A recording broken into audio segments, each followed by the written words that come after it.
Alright, my dearest friends, let's peel back another layer of the financial onion tonight. Because what we're about to discuss, it's not for the faint of heart. It's a harsh truth, one that most people, especially those who think they're doing just fine, desperately need to hear. We're talking about how your seemingly comfortable, six-figure income, that 300 to 400,000 a year, can actually be a financial ticking time bomb, and how everyday spending can absolutely obliterate a family's future. It's a silent killer, creeping up on you, whispering sweet nothings about comfort and convenience, while slowly, insidiously destroying everything you've worked for. You probably think 300, 400,000 a year. That's solid. Right. That's stable. That's secure. Life's good. And for many, that income level represents the dream, the pinnacle of middle-class success. It's the goal, the finish line. But what if I told you that very same income, without proper vigilance, without iron-clad discipline, can actually be the Trojan horse that brings financial ruin to your doorstep? It's not some dramatic, one-off catastrophe. It's almost always a slow, insidious bleed, death by 1,000 paper cuts,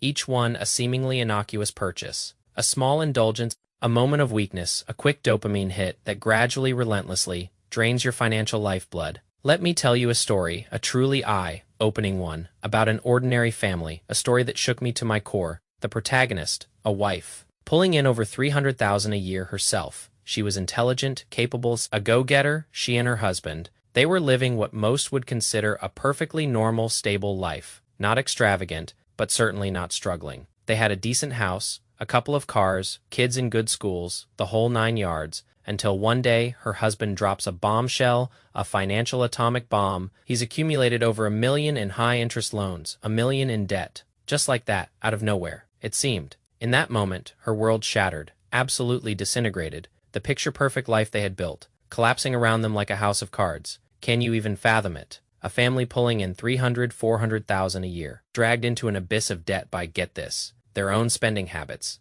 It sounds impossible, right? Like something out of a bad movie? A fictional drama? But it happened, and it's happening to more families than you can imagine. It is a quiet crisis, hidden behind closed doors and carefully curated social media feeds. A family's financial collapse. It's rarely an instant cataclysm. It's almost always the cumulative effect of a string of irrational, impulsive, ego-driven spending decisions. A slow-motion car crash that no one sees coming until it's too late, until the wheels fall off, and there's no turning back. Her husband, he wasn't a bad person, not at all. He had a stable job, he was a responsible father, a loving husband. He meant, well, I truly believe that. But his Achilles heel, his fatal flaw, was an insatiable, uncontrollable urge to spend. A consumption craving that never, ever let up. It was a hunger, an addiction, a constant need for more, and the real kicker, their actual financial situation was far, far from what they projected, or even understood themselves. They were living a lie, a comfortable, dangerous lie. He was spending for appearances,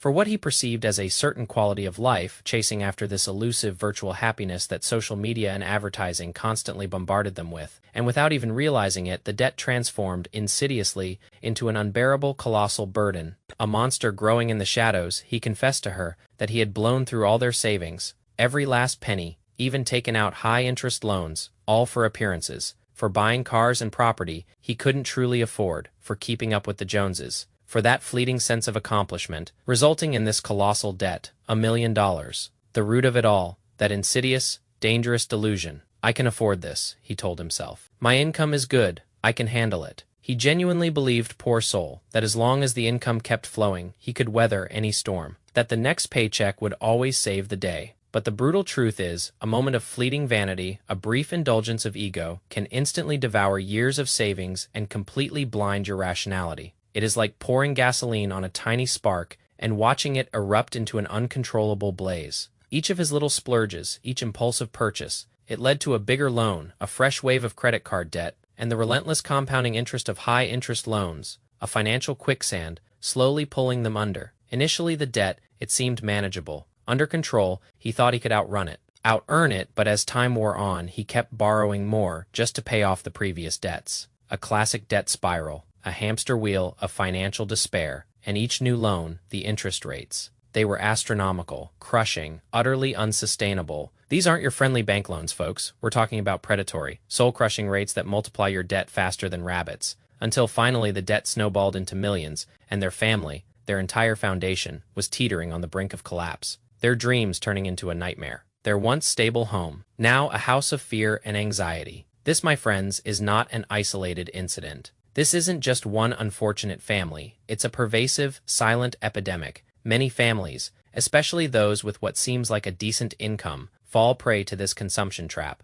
They often harbor a dangerous misconception that a high income automatically equates to financial freedom, to limitless spending. They feel invincible, unburdened by financial constraints. But reality? Oh, reality is a harsh mistress, the consumption black hole. It has no bottom, no end, no limit. It will swallow everything you throw at it and demand more. Even if your income keeps soaring, if your spending remains unchecked, unmanaged, you will inevitably hit rock bottom. It's a mathematical certainty, a law of financial physics. I once heard a truly astounding statement, one that stuck with me, etched itself into my brain: everyday spending. It can obliterate a family's future more effectively than any single investment failure. Think about that for a second. Really let it sink in. Seemingly insignificant expenses, like buying cars, buying property, taking lavish vacations, indulging in luxury goods, private school tuition for the kids, designer clothes, the latest gadgets. These everyday outlays, they don't seem like a big deal in the short term. They don't scream danger immediately. They're just part of living your best life, right? But over time, all these expenditures,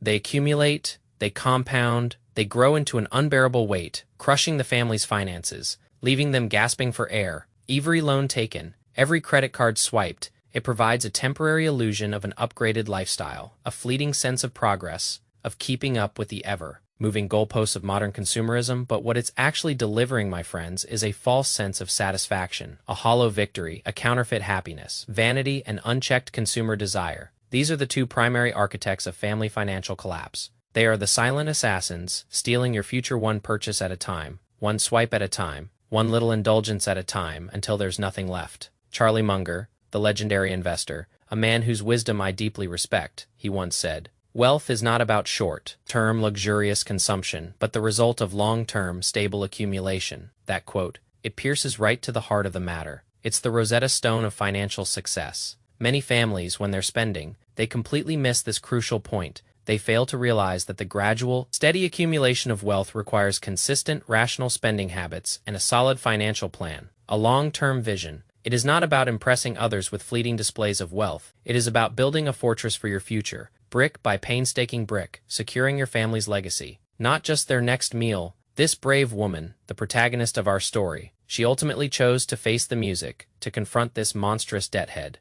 on. She decided to help her husband pay it all back. It wasn't an easy decision, not by a long shot. She swallowed her pride, she sacrificed her ego, she put her personal feelings aside, all for the sake of her family's future. She drastically cut back on all unnecessary luxuries. Every single penny, every last dime, was meticulously directed towards debt repayment. It was a war, and every cent was a soldier. She learned a profound lesson from this harrowing ordeal. Financial management isn't about enabling more extravagance. It is about preventing unnecessary poverty. It is about building resilience. It is about creating a buffer against the unforeseen storms of life. Her life became tough, yes, incredibly challenging, but also incredibly purposeful. Every debt payment, it was like a test of her resolve, a step closer to freedom. Every act of frugality, it sharpened her awareness, making her realize that the greatest risk in spending isn't the visible bill, the number on the statement, but the invisible imbalance of your mindset, the distorted perspective that leads you astray, that makes you believe more stuff equals more happiness. Finally, after several grueling years of relentless debt repayment, years of sacrifice, years of unwavering discipline, they were almost debt-free, a massive weight lifted, an unimaginable burden gone.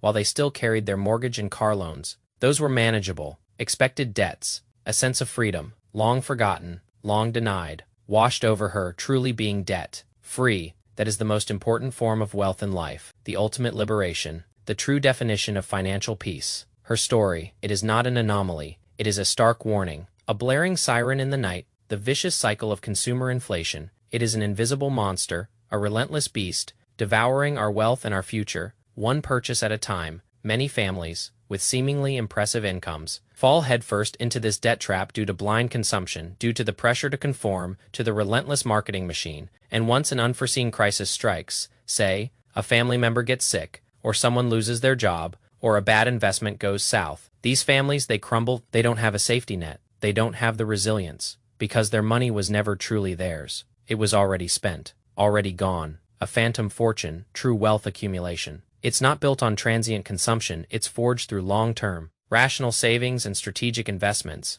It's about patience, discipline, and foresight. I know a friend, a truly self-made billionaire, worth hundreds of millions, a man who built his empire from scratch, and yet, despite his immense wealth, he maintains an incredibly simple, almost austere, approach to spending. His children, they don't attend exorbitantly expensive private schools. His daily expenses are meticulously controlled. He lives well below his means, not because he has to, but because he chooses to. His core principle: never let consumption consume all your wealth. This conservative, disciplined approach to spending, that is the secret to sustaining long-term wealth growth. It is the antidote to the consumption monster. It is the path to true, lasting financial security. This story, it forces us to confront a fundamental truth. Wealth accumulation is never an overnight sensation. It's a painstakingly built structure achieved through long-term rational decision making and a resolute refusal to engage in blind consumption. It is a marathon, not a sprint. Money, it's just a tool. Nothing more. It's a neutral force, rational spending.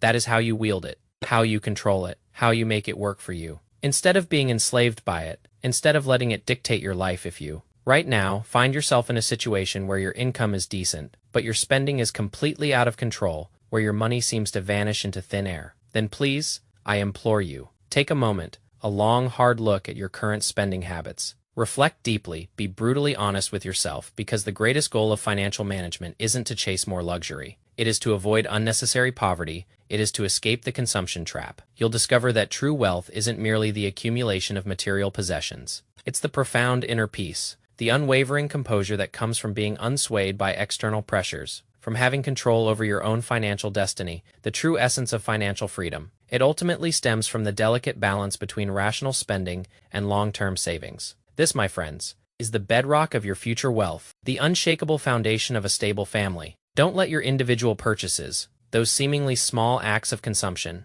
become the root cause of your future poverty. The chains that bind you. When you master the art of rational spending, you also master the art of sustained wealth growth, of avoiding the heavy burdens that life inevitably throws your way, of building a life of true abundance and security. So, starting now, let's bid farewell to all those unnecessary expenditures, those impulse buys, those vanity purchases. Let's embrace a future that is more rational, more free, more truly abundant. Stay boring, stay patient. Peace.